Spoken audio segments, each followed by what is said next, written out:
গোপালগঞ্জের মুকসুদপুর উপজেলার আলোচিত কথা বলা গাছটি কেটে ফেলা হয়েছে। এতে অবসান ঘটল অপপ্রচার ও প্রতারণার ব্যবসার। রাগদি ইউপি চেয়ারম্যানের উপস্থিতিতে এই গাছটি কেটে ফেলা হয়। এর আগে কথা বলছে গাছ এমন খবর ছড়িয়ে পড়লে বিভিন্ন এলাকা থেকে সাধারণ মানুষ আসতে থাকে। গাছটিকে কেন্দ্র করে গত সপ্তাহ ধরে আলোচনার কেন্দ্রবিন্দুতে গোপালগঞ্জের মুকসুদপুর উপজেলার গর্জিয়ানা গ্রাম।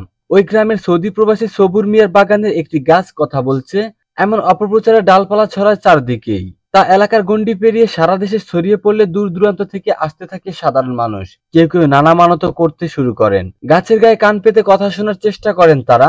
এ নিয়ে বিভিন্ন গণমাধ্যমে সংবাদ প্রকাশের পর নড়েচড়ে বসে স্থানীয় প্রশাসন। গত শনিবার দুপুরে রাগদি ইউনিয়ন পরিষদের চেয়ারম্যান সাইদুর রহমান টুটুলের উপস্থিতিতে কেটে ফেলা হয় সে আলোচিত গাছটি। গাছটি কাটার সময় ভিড় করেন স্থানীয় সহ দূর দূরান্ত থেকে আসা দর্শনার্থীরা। গাছটি কাটার সময় অপ্রীতিকর ঘটনা এড়াতে পুলিশ সদস্যরা উপস্থিত ছিলেন। অপপ্রচারকে কাজে লাগিয়ে এই গাছ দিয়ে কেউ যাতে ব্যবসা করতে না পারে সেজন্য গাছটি কেটে ফেলা হয়েছে বলে জানিয়েছেন রাগদি ইউনিয়ন পরিষদের চেয়ারম্যান সাইদুর রহমান টুটুল। সব গুজব ও অপপ্রচারের অবসান ঘটল এমনটাই মনে করছেন অভিজ্ঞ মহল।